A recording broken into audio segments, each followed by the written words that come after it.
সকলে বলি আমিন। আল্লাহ তাআলার প্রিয় বান্দারা, প্রথমে একটা কথা ক্লিয়ার মনে রাখতে হবে, কারবালাকে কেন্দ্র করে মুহররমের কোনো ফজিলত নয়। কি কারবালাকে কেন্দ্র করে মুহররমের 10 তারিখের কোনো ফজিলত নয়, বরং 10 তারিখের মুহররম মাসের 10 তারিখের ফজিলত পৃথিবীর শুরু লগ্ন থেকেই হয়ে আসছে। ঠিক ওই দিনে একটা দুঃখজনক ঘটনা ঘটে গেছে, তার নাম কারবালা। কারণ রাসূলের ইন্তেকালের পরে, খেয়াল করবেন, রাসূলের ইন্তেকালের পরে মাশওয়ারার ভিত্তিতে আমির হলেন প্রথম খলিফা হযরত আবু বকর সিদ্দিক রাদিয়াল্লাহু তাআলা আনহু। তিনি চালালেন রাষ্ট্র 2 বছর কয়েক মাস। এরপরে মাশওয়ারার ভিত্তিতে যিনি আমির হলেন হযরত ওমর ফারুক রাদিয়াল্লাহু তাআলা আনহু, তিনি চালালেন 10 বছর কয়েক মাস। এরপরে যিনি আমির হিসাবে আসলেন আমাদের তৃতীয় খলিফা উসমানে গনি রাদিয়াল্লাহু তাআলা আনহু, তিনি চালালেন 12 বছর কয়েক মাস। এরপরে চতুর্থ খলিফা আলী রাদিয়াল্লাহু তাআলা আনহু আসলেন, তিনি চালালেন। এরপরে হাসান রাদিয়াল্লাহু তাআলা আনহু, এরপরে দা হুসাইন। তাহলে বোঝা যাচ্ছে কারবালা ঘটে যাওয়া নবীজির ইন্তেকালের আরো 27 থেকে 28 বছর পরের একটা ট্রেজারি বা ঘটনা। অতএব কারবালাকে কেন্দ্র করে মুহররমের কোনো ফজিলত না, বরং মুহররমের এই 10 তারিখের ফজিলত পৃথিবীর শুরু লগ্ন থেকেই হয়ে আসছে। সেই দিবসে ঘটে যাওয়া একটা ঘটনা হলো কারবালা। যদি আল্লাহ আমাকে তৌফিক দেয় আর সুযোগ থাকে, পরে কারবালা প্রসঙ্গে আলোচনা হবে। এবার আসেন, মুহররম মাস আরবি নববর্ষের প্রথম মাস। অনেক সময় চলে যায়, আমাদের কোনো খেয়াল থাকে না, কিন্তু আরবি গণনা একজন উম্মত হিসাবে ঠিক রাখা মুস্তাহাব আমল, মানে সওয়াব পাবেন, না করলে গুনাহ হবে না। তবে কেউ যদি আরবি গণনা ঠিক রাখে, সে সওয়াব পাবে। কারণ মুসলিম ধর্মের যত ইবাদত, সমস্ত ইবাদতের সম্পৃক্ততা আরবি মাসের সাথে, বাংলা বা আর ইংরেজি মাসের সাথে নয়। অতএব আরবি মাসের গণনা একজন মুসলিম হিসাবে অবশ্যই জানা দরকার। যেমন একজন বাঙালি হিসাবে বাংলা মাসেরও একটু নলেজ রাখা দরকার, একজন মুসলিম হিসাবে আরবি গণনা আপনাকে জেনে রাখা এটা অতি একটা মুস্তাহাব আমল, সওয়াবের আমল, না করলে কোনো গুনাহ নাই, তবে একজন মুসলিম হিসাবে রাখা দরকার। তাহলে আজকে আরবি নববর্ষের দ্বিতীয় জুমা, কি বলেন, প্রথম মাসের দ্বিতীয় জুমা। এই মুহররম মাসের 10 তারিখ কেন্দ্রিক কিছু ফজিলত। মুহররম মাসের 10 তারিখকে বলা হয় আশুরা। আরবি কথা কি? আশুরা। আরবিতে ওয়াহিদ মানে এক, আপনারা জানেন, সানি মানে 2, সালেস মানে 3, এইভাবে গুনতে গুনতে আশুরা মানে দশম।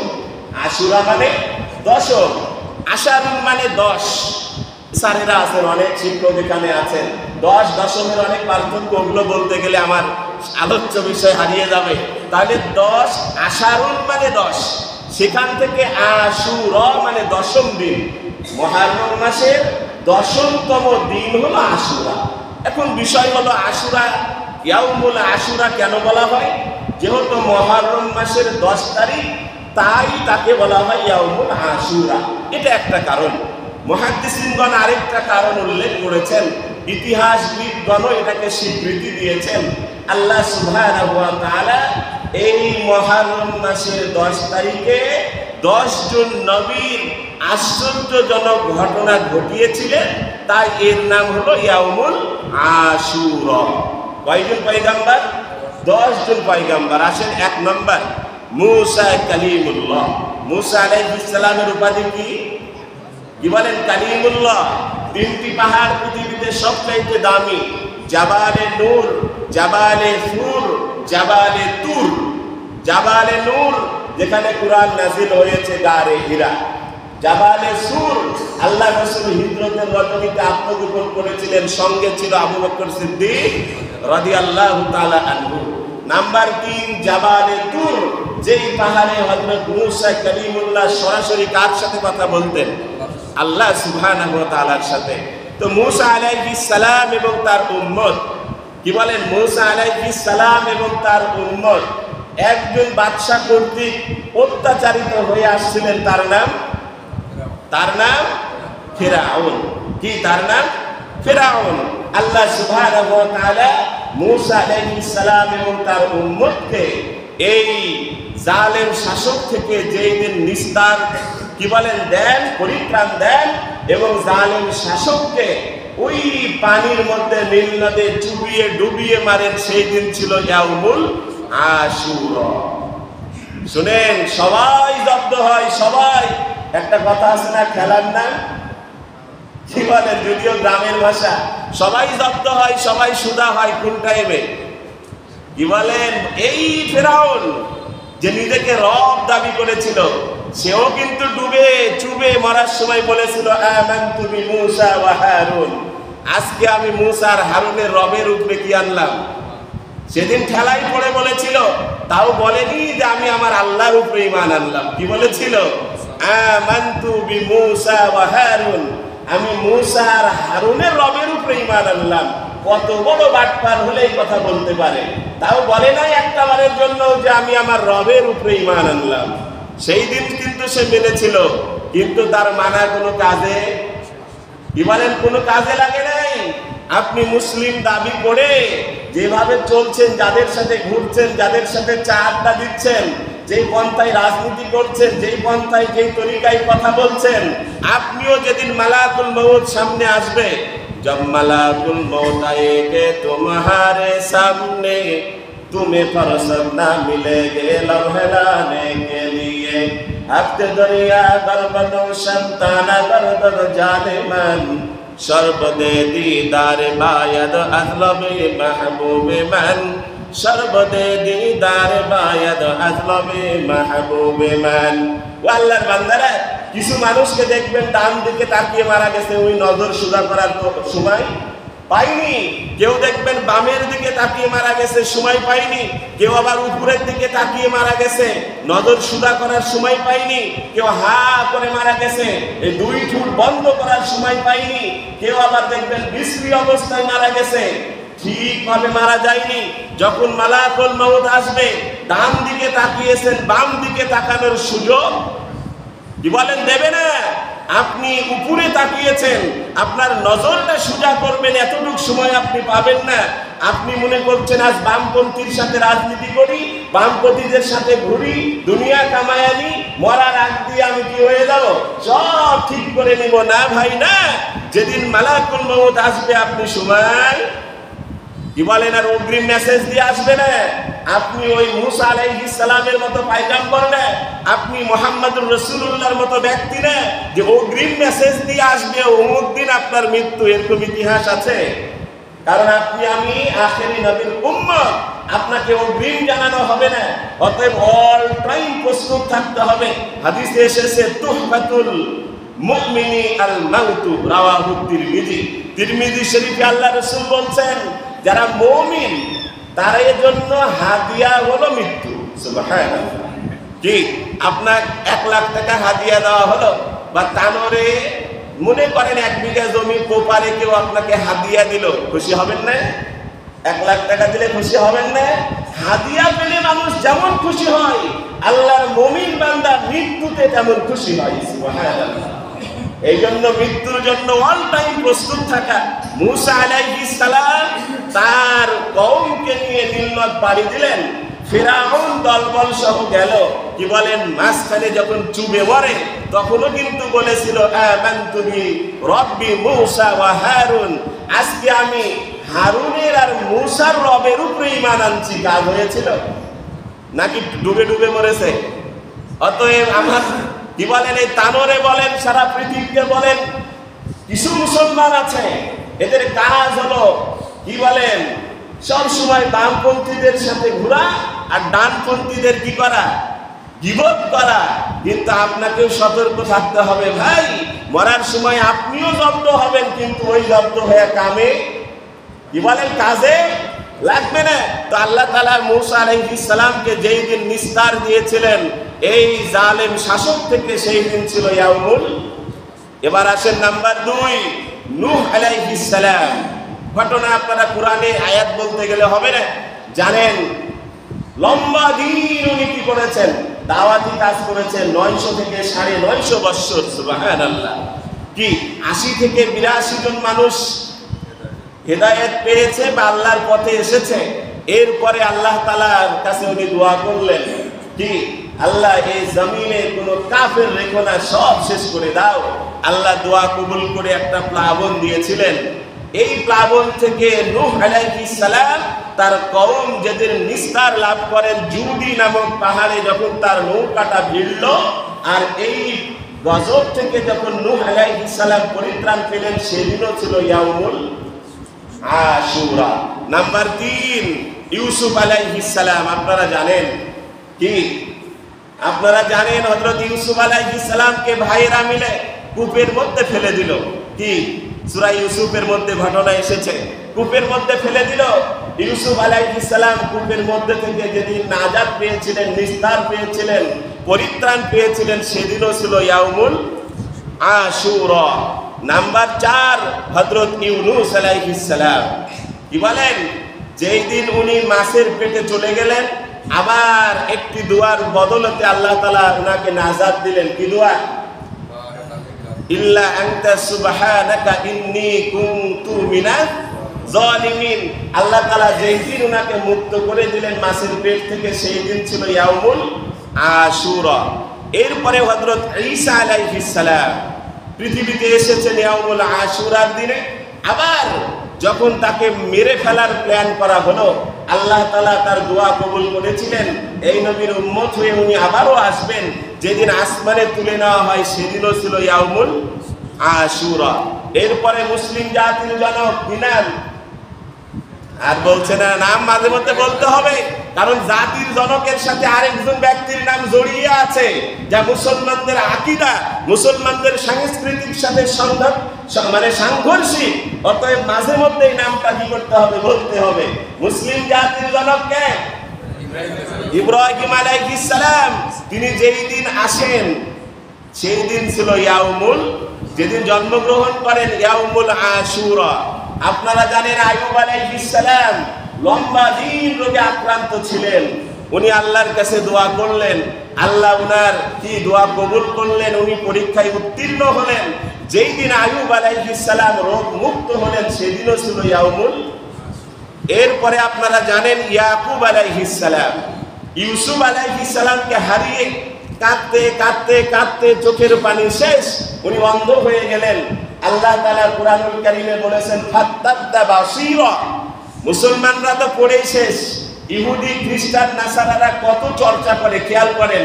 সূরা ইউসুফের এই আয়াতের 2টি অংশ নিয়ে, 2টা ওয়ার্ড নিয়ে ইহুদিরা রিসার্চ করেছে। ফাত্তাদা বাসীরা, হযরত ইউসুফ আলাইহিস সালাম জুব্বা দিলেন। এই জুব্বাটা ইউসুফ আলাইহিস সালামের জুব্বাটা ইয়াকুব আলাইহিস সালামের চোখে ধরা মাত্র উনি কি পেলেন? দৃষ্টিশক্তি ফিরে পেলেন। আপনি আমি তো এটা আল্লাহর মুজিজা বা আল্লাহর অলৌকিক, মানে একটা ক্ষমতার বহিঃপ্রকাশ বলে আপনি আমি মেনে নিয়েছি। কিন্তু ইহুদিরা এটা দিয়ে রিসার্চ করেছে। কি রিসার্চ করেছে? কাপড় তো সুতা থেকে হয়। সুতাতে এমন কোন উপাদান আছে কি যেটা দ্বারা চোখের কোনো উপকারে আসে? সুতা নিয়ে রিসার্চ করে দেখছে না, এখানে তেমন কোনো উপাদান নেই। এরপরে বিভিন্ন বিষয় নিয়ে রিসার্চ করতে করতে মাথায় এসেছে, যখন জামা পরা হয়, জামা পরার সাথে ঘামের একটা সম্পর্ক আছে। কিসের? ঘামের একটা সম্পর্ক আছে। তো এই ঘামের ভিতরে কোনো উপাদান আছে কি যেটা দ্বারা ইউসুফ আলাইহিস সালামের চোখের কোনো উপকারে এসেছিল? ঘাম নিয়ে রিসার্চ করে দেখা যাচ্ছে মানুষের ঘাম থেকে এমন মেডিসিন তৈরি হওয়া সম্ভব যেটা দ্বারা অন্ধ মানুষের দৃষ্টিশক্তি ফিরানো সম্ভব। ওনারা নাম দিচ্ছে শিফাউল কুরআন। কি নাম দিচ্ছে? এবং ওনারা বলছে ওয়াসিরেই বাজারে একটা ড্রপ আসবে শিফাউল কুরআন নামক, যেটা মানুষের কি ঘাম থেকে তৈরি হবে। আপনি আমি তো পড়িও না, রিসার্চ তো দূরের কথা। मुसलमान हम मुसलमान हो मगर हमें मुसलमान ही नहीं, हम मुसलमान हो मगर हमें मुसलमान ही नहीं, हम ईमानदार हो मगर कामिल मोमिन ही नहीं, हम ईमानदार हो मगर कामिल मोमिन ही नहीं। नाम मुसलमान, नाम सुनले বোঝা যায় যে মুসলমান, বাকি চেহারা, শুরুতে, পোশাক, পরিচ্ছদে, কথা বার্তায় মুসলমান বোঝার কি বলেন কোনো উপায় নাই। আছে না নাই এরকম মানুষ? ওই কোরআন পড়াও জানে না, তেলাওয়াতও জানে না, সালাম কালামও দেয় না, আল্লাহ বিল্লাহ করে না। তো কি পার্থক্য? যখন জিজ্ঞাসা করা হয় বলে আমি আব্দুল খালেক, কি বলে আমি আব্দুল মালিক, আমি আব্দুল জব্বার, আমি মোহাম্মদ উমুক, মোহাম্মদ তুমুক।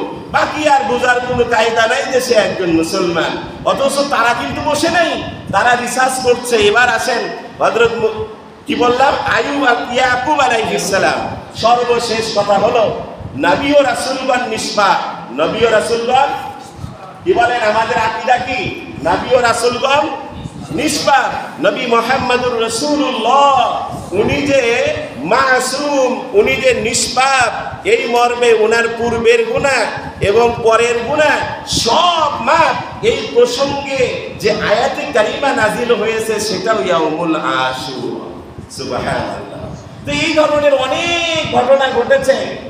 এই দিনটা এত গুরুত্বপূর্ণ, এই জন্য এর আরেকটা নাম হলো 10টা নবীর উপরে যেহেতু আল্লাহ 10টি রহমত এই দিনে করেছেন, তাই একে ইয়াউমুল আশুরা বলা হয়। এবার আসেন নবী মুহাম্মদুর রাসূলুল্লাহ যতদিন দাওয়াতি কাজ না করেছেন, আপনারা জানেন ততদিন আলামিন কি, ততদিন আলামিন ছিলেন। আরো বহু কোয়ালিটি, বহু ডিগ্রি, যা বলে শেষ করা যাবে না। কিন্তু নবীজি যখন দাওয়াতি কাজ শুরু করলেন, এক আল্লাহর কথা বললেন, কি লা শারিক ওয়াহদাহু লা শারিক। যখন এক আল্লাহর কথা বললেন, তখনই কি হলো? একের পর এক শত্রু বেড়ে গেল না? বেড়ে গেল না?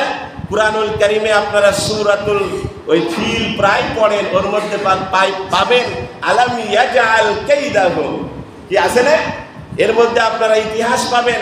শেষ পর্যন্ত নবীজিকে কি করা হলো? দেশ থেকে। অতএব হিজরত করাও কিন্তু নবী ও রাসূলের সুন্নাত। হিজরত করা কি নবী ও রাসূলের সুন্নাত। আপনি যখন হক বলবেন, হকের পথে থাকা শুরু করবেন, তখন দেখবেন এলাকার লোক আপনার শত্রু হয়ে উঠবে, আপনার ওয়াইফ শত্রু হয়ে উঠবে, ছেলে মেয়েগুলোও শত্রু হয়ে উঠবে, ডানের বামের লোকগুলো আপনাকে দেখতে পারবে না। এমন অবস্থায় যদি আপনি শুধুমাত্র লিওয়াজহিল্লাহ, আল্লাহকে সন্তুষ্টির জন্য যদি হিজরত করেন, এটাও নবীজির একটা অন্যতম সুন্নাত। সুবহানাল্লাহ।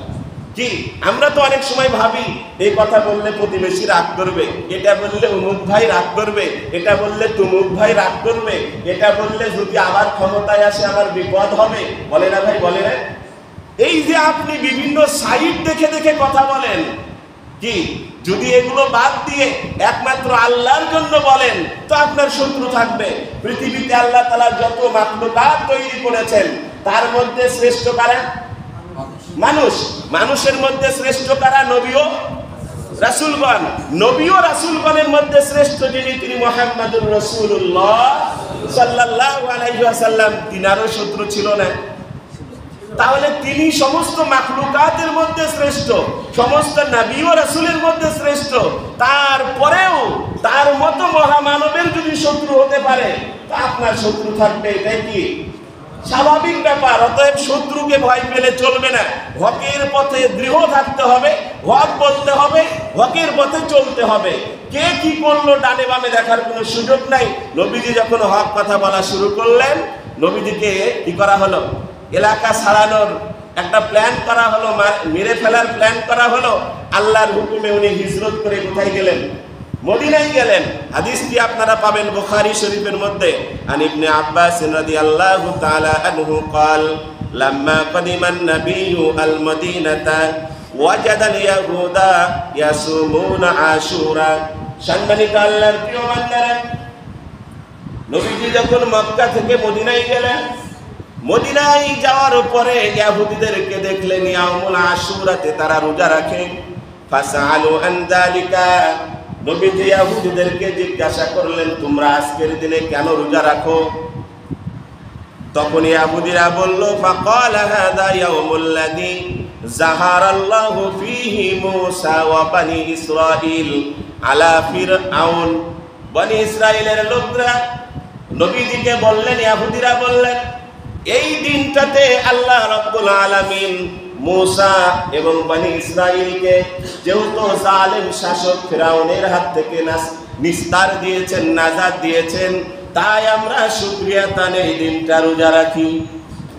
আর আমরা শুকরিয়া তান কি করি? গান বাজনা, কি বলেন, ডিজে পার্টি, আরো কত পার্টি, আর 100 বৎসর পূর্তি উপলক্ষে কি নাটকীয় আশা। বিমান থেকে নামছে, দেখেন নাই এদেশে বিমান থেকে নামছে, আর অফিসাররা সব দাঁড়ায় যাচ্ছে।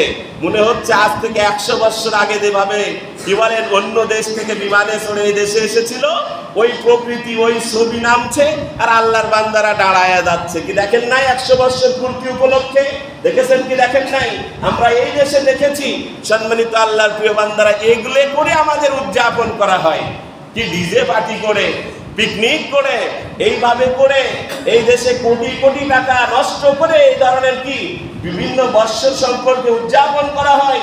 আর আল্লাহ রসুল যখন বললেন কেন তোমরা রোজা রাখো, বলা হলো আজকের এই দিনে ফিরআউন এবং তার দলবলকে এদের হাত থেকে যেহেতু মূসা আলাইহিস সালাম এবং বনি ইসরাইল নিস্তার পেয়েছেন, তাই আমরা শুকরিয়া তান এই দিনটাকে রোজা রাখি। সুবহানাল্লাহ। নবীজি বললেন, নাহনু আউলা বিমূসা মিনকুম। ও ইহুদিরা শুনো, মূসা একজন পয়গাম্বর, আমিও একজন পয়গাম্বর, অতএব পয়গাম্বর হওয়ার সূত্রে মূসা আমার ভাই। তো আমার ভাইয়ের এত বড় বিপদ থেকে নিস্তার পাওয়ার জন্য যদি তোমরা শুকরিয়াতে রোজা রাখতে পারো, সাহাবীদেরকে আদেশ করলেন তোমরাও এই দিনটাতে রোজা রাখো। সুবহানাল্লাহ। কি নবীজি বললেন সাহাবীদেরকে, সুম্মা আমারা বিসিয়ামিহি, রাওয়াহুল বুখারী, বললেন যে আজকের দিনটা তোমরাও কি করো? রোজা রাখো।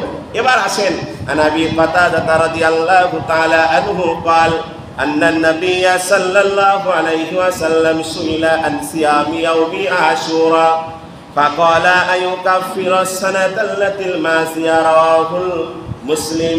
সম্মানিত আল্লাহর প্রিয় বান্দারা, এখন বলতে পারেন বুঝলাম, এই দিনটাতে রোজা রেখে দিবসটা পালন করব, এতে লাভ কি হবে? নবীজি বলেন, ও আমার উম্মত, এই দিনটাতে তোমরা যদি রোজা রাখো সিয়ামি ইয়াউমি আশুরা ফাকালা আইয়ুকাফিরাস সানাতিল মাসিয়া, অতীতের 1 বছরের গুনাহ আল্লাহ রাব্বুল আলামিন মাফ করে দিবে। গুনাহ নাই এরকম কেউ বলতে পারে? গুনাহ নাই কেউ বলতে পারে? পারে। গামছা লিয়া ঘুরে এমন এক নেতা বলেছে না, ভাই আমার কোনো দোষ নাই, আমার কোনো গুনাহ নাই, বলেছে না? বলে নাই? কি সিদ্দিকী গামছা নিয়ে ঘুরে, নাম নিচ্ছি না, বলেছে আমার কোনো গুনাহ নাই।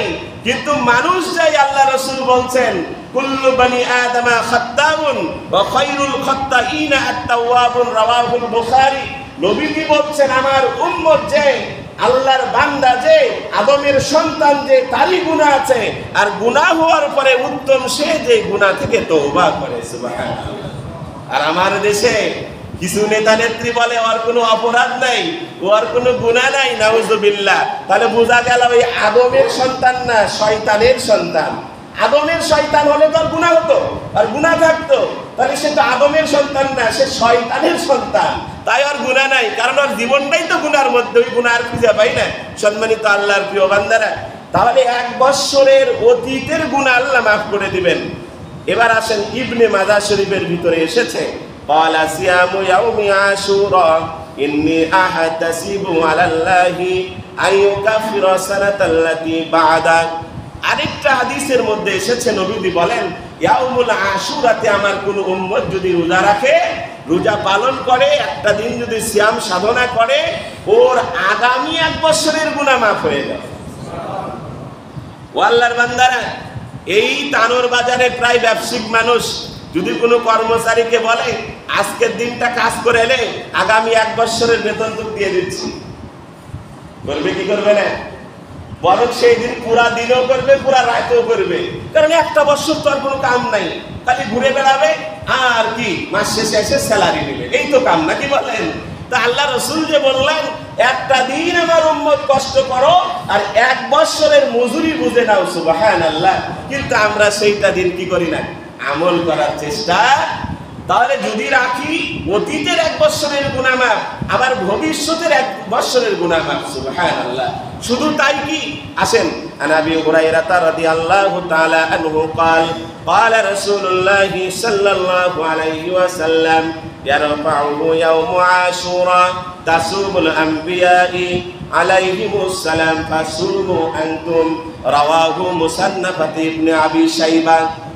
নবীজি বলছেন এই ইয়াউমুল আশুরা এমন একটা দিন, পৃথিবীতে যত নবী ও রাসূলগণ এসেছেন সবাই এই দিনটাতে রোজা রেখেছে, অতএব আমার উম্মত তুমিও রোজা রাখো। সুবহানাল্লাহ।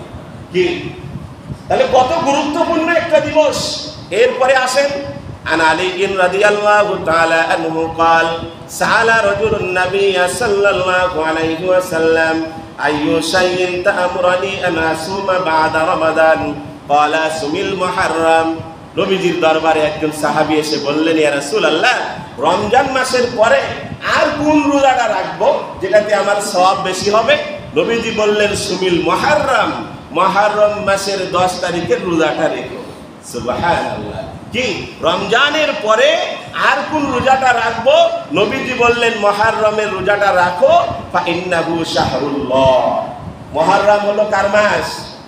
আল্লাহর মাস। হজের কিছু মাস আছে, হারাম কিছু মাস আছে। আইয়ামে জাহিলিয়াতের সময়ও 4 মাস ওরা যুদ্ধ করতো না, 4 মাস মারামারি করতো না, কাটাকাটি করতো না, হানাহানি করতো না, গালিগুলাজ করতো না, সম্মান দিয়ে চলতো। আর আমরা 1450 বছর পরে এসে আমাদের কোনো মাস টাস নাই, প্রতিদিনই খুন খারাপি, প্রতিদিনই জেনা ব্যভিচার, প্রতিদিনই কি বলে ধর্ষণ, প্রতিদিন পেপার পত্রিকার মিডিয়াতে পাই কি পাই না। তাহলে কি ওই আইয়ামে জাহেলিয়াতটাই খারাপ ছিল না এখন খারাপ? ওরা তাও বৎসরে 8 মাস ঈদে উঠে করতো, 4 মাস কি করতো? 4 মাস করতো না, 4 মাস মারামারি করতো না, খুন খারাপি করতো না, ধর্ষণ করতো না, বিভিন্ন অপরাধমূলক কাজ করতো না, নিজেদেরকে হেফাজতে রাখতো, নিজেদেরকে কি বলেন সুন্দরভাবে চালাতো।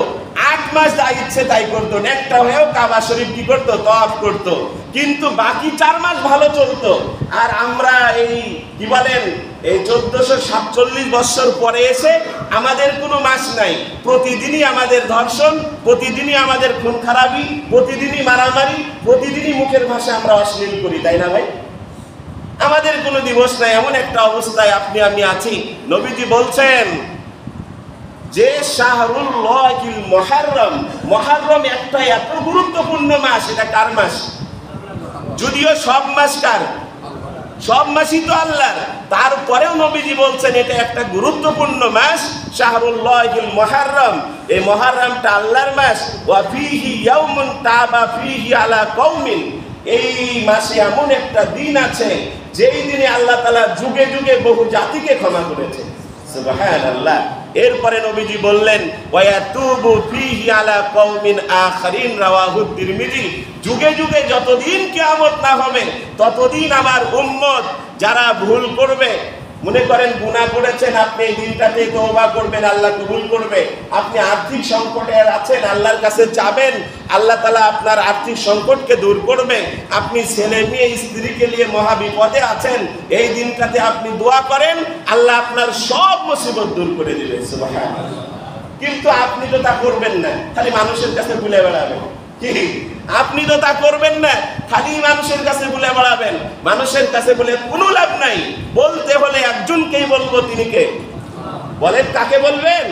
আল্লাহকে। ওয়া ইয়াতুবু ফীহি আলা কওমিন আখারিন। যুগে যুগে আমার উম্মত বিভিন্ন গুনাহ, বিভিন্ন অপরাধ, বিভিন্ন সমস্যা তার থাকবে। যদি এই দিনটাতে আমার কাছে বলতে পারে, আমি তার জিন্দেগির গুনাহ এবং যত সমস্যা সব দূর করে দেব। সুবহানাল্লাহ। এবার আসেন, ওয়া ফি রিওয়ায়াতিন উমদাতুল কারি শারহুল বুখারী মান সামা ইয়াউমু আশুরা ফাকান্নামা সামা আদ-দাহরা কুল্লাহু ওয়া কামা লাইলাহু। বুখারী শরীফের একটা ব্যাখ্যা, যার নাম হলো উমদাতুল কারি। এই কিতাবের মধ্যে একটি হাদিস এসেছে, নবীজি বলেন, মান সামা ইয়াউমু আশুরা, যে আশুরার দিনে রোজা রাখলো, ফাকান্নামা সামা আদ-দাহরা কুল্লা, সারা বছর রোজা রাখার সওয়াব আল্লাহ দান করবে। শুধু তাই না, ওয়া কামা লাইলা, সারা বছর রাতে দাঁড়িয়ে দাঁড়িয়ে ইবাদত করলে যেই সওয়াব, আল্লাহ তার আমল নামায় সে সওয়াব দান করবে। কত সওয়াব, কত ফজিলত। শুধু তাই না, ওয়া ফি রিওয়ায়াতিন আখার, এই উমদাতুল কারি বুখারী শরীফের একটা ব্যাখ্যা, এই গ্রন্থে আরেকটা হাদিস এসেছে, মান সামা আশুরা ইয়াহতাসিবু লাহু বিআলফি সানাতিন মিন সানাইল আখিরা। এই দিনটাতে আল্লাহর যে বান্দা বান্দি রোজা রাখবে, আল্লাহ তাআলা ওই বান্দাকে আখিরাতের দিন হিসাবে 1000 বছরের সওয়াব দান করবে। ও আল্লাহর বান্দারা, দুনিয়ার 50,000 বছর সমান সমান আখিরাতের কয় দিন?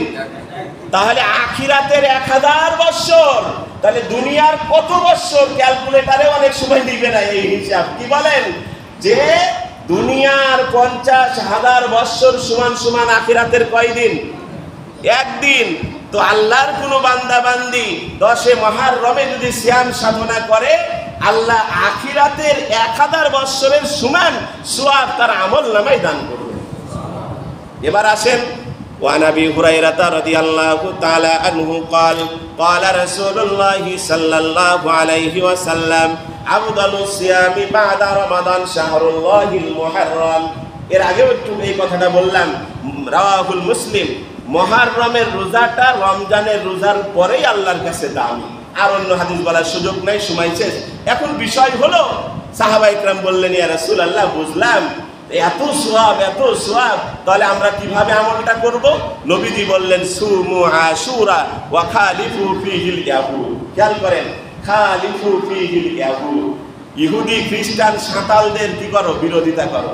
সাঁতালের দাড়ি নাই, আল্লাহর বান্দারও দাড়ি নেই। সাঁতালও পাঞ্জাবি পরে না, আল্লাহর বান্দাও পাঞ্জাবি পরে না। কি বলেন? সাঁতালও টুপি পরে না, আল্লাহর বান্দাও টুপি পরে না। কি বলেন? সাঁতালও নামাজ পড়ে না, আল্লাহর বান্দাও নামাজ পড়ে না। মিলা গেল না? এখন আর বলছে না কথা, মিলা গেল না? তা আল্লাহ রাসূল যে বললেন, খালিফুল ইয়াহুদ আল মুশরিকিন, যারা মুশরিক ইহুদি তার বিরোধিতা করো। ওরা নামাজ পড়ে না মানে আপনাকে নামাজ পড়া দরকার। ওরা মাথায় টুপি রাখে না মানে আপনি মাথায় টুপি রাখবেন। ওরা পাঞ্জাবি পরে না মানে আপনি পাঞ্জাবি পরবেন। ওরা টাকনুর নিচে কাপড় পরে মানে আপনি টাকনুর উপরে পরবেন। কি বলেন? কিন্তু আপনার চালচলন আর তাদের চালচলন কি নো ডিফারেন্স। এমন একটা অবস্থা, কে মুসলমান আর কে সাঁতাল। তা আবার মাঝে মধ্যে সালাম না দিলে কি বলে জানেন? কদিন আগে এক হোটেলে, এখানে আপনাদের এই হোটেলে খাচ্ছি, আমি একটু ঢুকেছি কিন্তু সালাম দিয়ে ঢুকিনি। মাঝে মধ্যে যদিও বিসমিল্লাহ হোটেলে আমি খাই, রেগুলার বাড়ি না থাকলে, তো আমি সালাম দিয়ে ঢুকিনি। আল্লাহর বান্দা বলছে, হুজুর সালাম দিলেন না জি? কি বলছে? কি বললো? তা আমি বললাম, ভাই আপনি মুসলমান কিনা আমি যে চিনতে পারলাম না জি। কারণ আপনার দাড়ি নাই, টুপি নাই, জুব্বা নাই, পাঞ্জাবি নাই, কিছু নাই। আপনি যে খ্রিস্টান না সাঁতাল আমি ওটাই তো বুঝতে পারলাম না। তাই আমি সালাম দেবো কি বলেন? তা আল্লাহ রাসূলজি বললেন, খালিফুল ইয়াহুদ, ওরা যেভাবে চলে ওইভাবে চলা যাবে না। অতএব ইহুদিরা একদিন রোজা রাখিছে, তোমরা কি করো? ক্বাবলাহু ইয়াওমান আও বা'দা, আগে একদিন না হলে পরে একদিন। এবার আসেন, রবিবার সরকারি ছুটি ঘোষণা, কি আগামী রবিবার 10 মুহররম, তাহলে তার একদিন আগে মানে শনি রবি রোজা রাখেন, আর না হলে রবি সোম রোজা রাখেন। শনি রবি, রবিবারেরটা মেন, এর সাথে আগে একদিন, তাহলে শনি রবি, আর না হলে রবি সোম। আপনি আমি যেন রোজাটা রাখতে পারি, আল্লাহ তাআলা সেই তৌফিক দান করুক। সকলে বলি আমিন। আর কারবালার ইতিহাস আমি এই বছরে বলবো না, নতুন জয়েন করেছি তো। কারবালার ইতিহাস রাজনৈতিক একটা বিষয়, বলতে গেলে এক দলের অবস্থা খারাপ হয়ে যাবে। অতএব ওই দলের লোকেরা আপনাদের কাছে এসে খালি কি করবে? ঘুষা দিবে। অতএব যদি আমার রিজিক থাকে আর সামনে বছর পর্যন্ত যদি এই মসজিদের খতিব থাকি, তাহলে সামনে বছর কারবালার ইতিহাস বলবো, আশুরার ইতিহাস। আর কারবালা বলবো না, সামনের দিন অন্য প্রসঙ্গে আলোচনা করব। আল্লাহ তাআলা আপনাকে আমাকে সবাইকে এই ইয়াউমুল আশুরাতে রোজা রাখার তৌফিক দান করুক। সকলে বলি আমিন। যারা পরে এসে সুন্নাত আদায় করে নিই।